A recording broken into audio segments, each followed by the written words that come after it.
안녕하세요. 매일 아침 말씀 묵상에 오신 여러분을 진심으로 환영합니다. 4월 28일 수요일 강대한 나라. 생각할 문제. 강대한 나라로 만들겠다는 약속은 어떻게 성취되었는가? 이스라엘은 그 언약을 성취했는가? 궁극적으로 어떻게 그 약속은 성취되는가? 강대한 나라로 만들겠다는 약속은 어떻게 성취되었습니까? 창세기 12장 2절에 하나님께서 아브라함을 부르실 때 이렇게 언약하셨습니다. 내가 너로 큰 민족을 이루고. 창세기 18장 18절에는 아브라함은 강대한 나라가 되고 천하 만민은 그로 말미암아 복을 받게 될 것이 아니냐. 창세기 46장 3절에 보면 야곱이 애굽으로 들어갈 때에 하나님은 이야기해 주셨습니다. 하나님이 이르시되 나는 하나님이라 내 아버지의 하나님이시니 하나님이니 애굽으로 내려가기를 두려워하지 말라. 내가 거기서 너로 큰 민족을 이루게 하리라. 그래서 하나님은 70명의 요셉 가족이 들어가서 나올 때는 200만 대군 큰 민족을 이루어서 출애굽하도록 역사해 주셨습니다. 하나님께서는 아브라함에게 땅의 모든 족속이 그로 인하여 복을 받을 것이라고 약속하셨을 뿐 아니라 그를 강대한 나라로 만들겠다고 말씀하셨습니다. 아브라함의 아내는 이미 아이를 가질 수 없는 나이가 되었는데도 하나님은 그에게 분명히 약속하셨습니다. 후손도 없고 아들도 없는 아브라함에게 하나님께서 이 둘을 다 주시겠다고 약속하신 것입니다. 그러나 강대한 나라를 일으키시겠다는 약속은 아브라함이 살아있는 동안에는 완전히 성취되지 않았습니다. 이삭과 야곱도 그 성취를 보지 못했습니다. 하나님께서는 강대한 나라가 되리라는 약속이 애굽에서 성취되리라고 야곱에게 말씀하셨습니다. 비록 야곱도 그 약속의 성취는 보지 못했으나 마침내 그 약속은 이루어졌습니다. 이스라엘은 그 언약을 성취했을까요? 하나님께서 이스라엘과 언약을 맺으실 때에 세계가 다 내게 속하였나니 너희가 내 말을 잘 듣고 내 언약을 지키면 너희는 모든 민족 중에서 내 소유가 되겠고 너희가 내게 대하여 제사장 나라가 되며 거룩한 백성이 되리라. 너는 이 말을 이스라엘 자손에게 전할지니라 하셨습니다. 하나님께서 이스라엘 백성이 그분의 언약 안에 머물면 세계 모든 민족 중에서 특별한 하나님의 축복의 통로가 될 것을 이야기해 주셨습니다. 이사야 60장에 보면 일어나라 빛을 발하라 이는 내 빛이 이르렀고 여호와의 영광이 내 위에 임하였음이니라. 보라 어둠이 땅을 덮을 것이며 캄캄함이 만민을 가리려니와 오직 여호와께서 내 위에 임하실 것이며 그의 영광이 내 위에 나타나리니 나라들은 내 빛으로 왕들은 비치는 내 광명으로 나오리라고 하는 놀라운 언약을 주셨습니다. 일어나서 그들이 빛을 발할 때 하나님의 영광을 온전히 드러낼 때 온 나라가 모여올 것을 이야기해 주셨습니다. 신명기 4장에도 나옵니다. 너희는 지켜 행하라. 이것이 여러 민족 앞에서 너희의 지혜요 너희의 지식이라. 그들이 이 모든 규례를 듣고 이르기를 이 큰 나라 사람은 과연 지혜와 지식 있는 백성이로다 하리라. 우리 하나님 여호와께서 우리가 그에게 기도할 때마다 우리에게 가까이 하심과 같이 그 신이 가까이 함을 얻은 큰 나라가 어디 있느냐. 오늘 내가 너희에게 선포하는 이 율법과 같이 그 규례와 법도가 공의로운 큰 나라가 어디 있느냐 하셨습니다. 이 모든 언약들은 그들이 지켜 행할 때에 그들 안에 이루어질 놀라운 약속들이었습니다. 그런데 문제는 그들이 하나님의 품성을 바르게 이해하지 못하고 하나님의 영광을 온전히 드러내야 될 그들의 사명을 깨닫지 못하고 그들은 하나님의 언약 안에 머물지 못했습니다. 하나님께서는 그들을 통하여 당신의 영광, 당신의 품성이 드러나기를 기대하시지만 그들은 예수님께서 마태복음 21장에 설명하셨던 포도원 농부의 비유에서 그들은 악한 포도원 농부들이 된 것이었습니다. 예수님이 설명하신 비유의 내용은 이러합니다.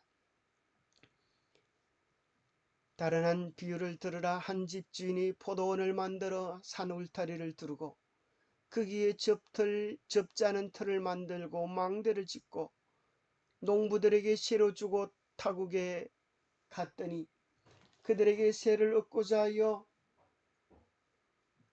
자기 종들을 농부에게 보내매 농부들이 종들을 잡아 하나는 심히 때리고 하나는 죽이고 하나는 돌로 쳤거늘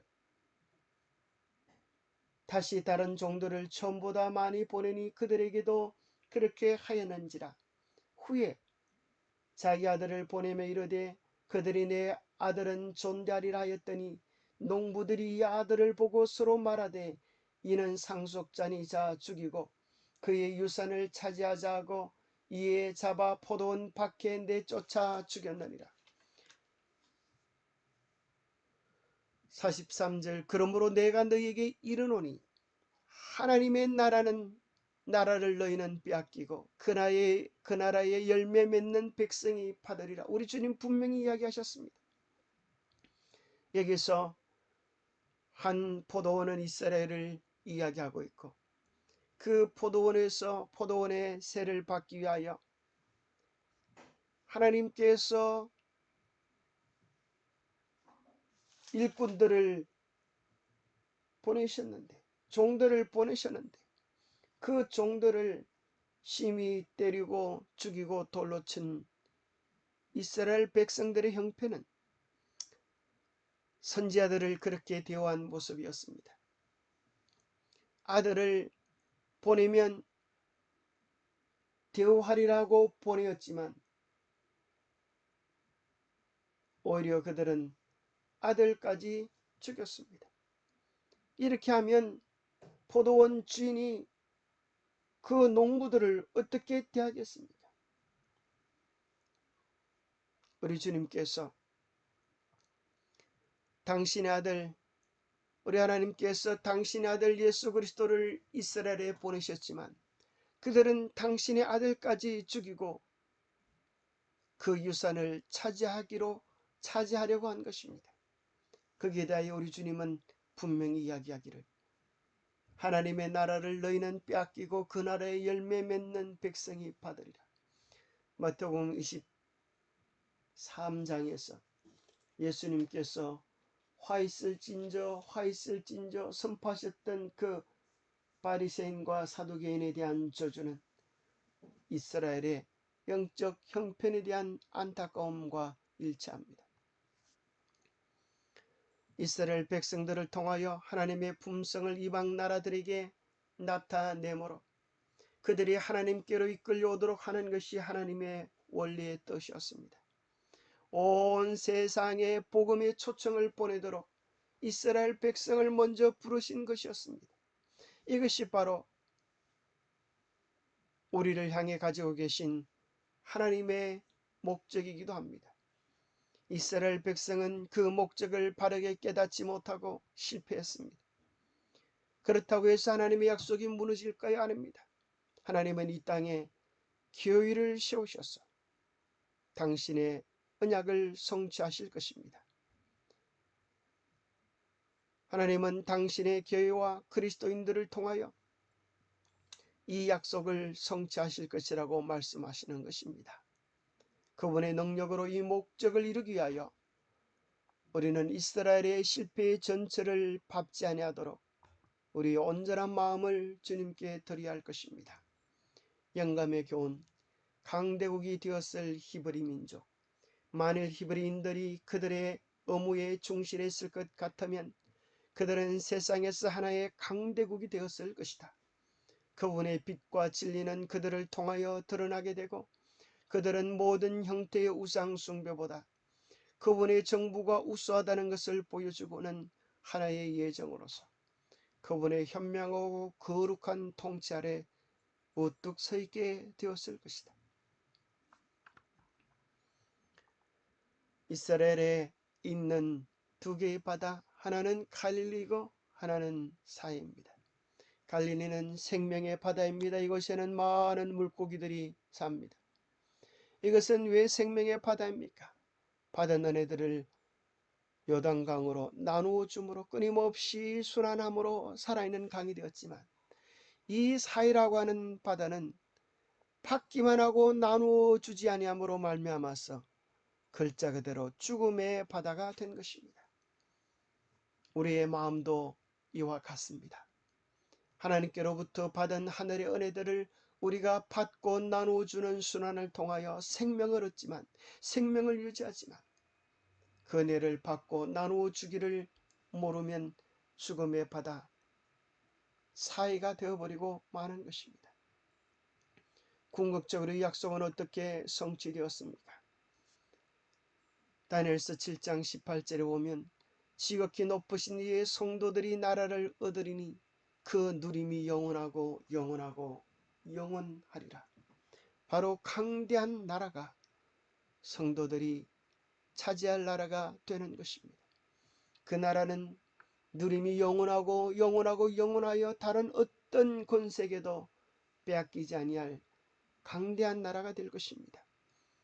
베드로전서 2장 9절에서 베드로는 말씀하시기를 너희는 택하신 족속이요 왕같은 제사장이요 거룩한 나라가 될 것을 이야기하고 계시는 것입니다.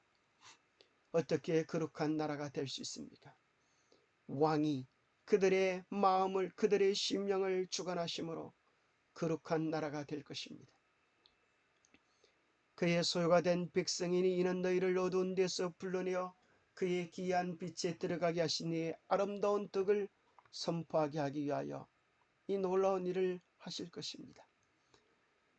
누가복음 17장에 우리 주님 말씀하시기를 하나님의 나라는 여기 있다 저기 있다 못하리니 너희 안에 있느니라라고 말씀하셨습니다. 하나님의 아름다운 나라, 강력한 나라는 은혜의 왕국으로 우리 안에 먼저 임하여야겠습니다. 예수 그리스도가 우리 마음의 왕이 되고 우리를 다스리실 때 우리 안에 당신의 나라가 설 것입니다. 우리 마음에 그리스도를 주로 삼아 거룩하게 하는 것, 이것은 그리스도인들의 사명인 것입니다. 주님이 다스리도록 우리의 마음을 드릴 때 우리의 마음에 꽃이 피고 열매 맺는 역사가 일어나게 될 것입니다. 궁극적으로 강력한 나라는 우리 주님이 오실 때에 새하늘과 새 땅에 다시는 눈물과 아픔이 없는 나라로 온전히 성취되게 될 것입니다. 우리나라 말은 끝까지 들어봐야 한다는 말이 있습니다. 끝에 결론이 있는 것입니다. 성령의 모든 예언들도 궁극적으로 예수 그리스도를 통하여 완성이 되어지고 하나님의 나라로 말미암아 온전히 성취되게 될 것입니다. 내가 들으니 보좌에서 큰 음성이 나서 이르되 보라 하나님의 장막이 사람들과 함께 있음에 하나님이 그들과 함께 계시리니 그들은 하나님의 백성이 되고 하나님은 친히 그들과 함께 계셔서 모든 눈물을 그 눈에서 닦아주시니 다시는 사망이 없고 애통하는 것이나 곡하는 것이나 아픈 것이 다시 있지 아니하리니 처음 것들이 다 지나갔음이더라. 이 귀한 언약의 완성의 날에 그 주인공이 되시기를 축복합니다. 기도하겠습니다. 하나님 아버지, 이스라엘뿐만 아니라 우리에게도 빛이 없습니다. 우리에게도 하나님의 품성이 없습니다. 참 빛은 오직 주님이십니다. 우리에게 당신의 빛을 주시옵소서. 우리에게 당신 자신을 주시옵소서. 우리를 온전히 주님의 도구로 들여오니 우리를 통하여 당신을 나타내 주시옵소서.